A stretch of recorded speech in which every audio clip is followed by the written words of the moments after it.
Oui, je vous remercie.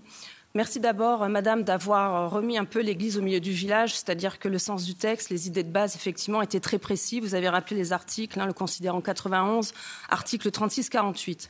Par contre, est-ce qu'on peut clarifier la procédure en cas de crise et surtout le rôle respectif des États membres, de la Commission et des autres acteurs comme les ONG ? On a parlé juste avant de la Roumanie. Est-ce que les élections et leur annulation en Roumanie ou en Allemagne correspondent à une crise ?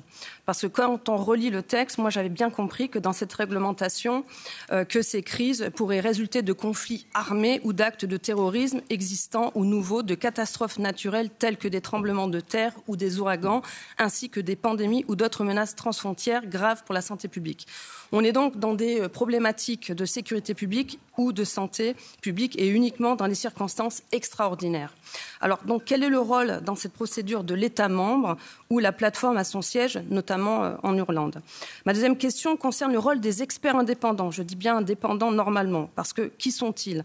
Quand j'entends que le Centre international pour les journalistes, par exemple, forme des journalistes vérificateurs, certains disent des commissaires politiques vérificateurs, et que ce centre reçoit des virements de Bill Gates ou d'autres milliardaires ou fondations douteuses comme la fondation Soros Open Society.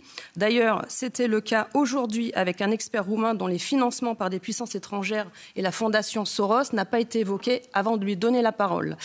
Alors, comment continuer notre travail au sein de cette commission sans être influencé ? C'est le débat du jour.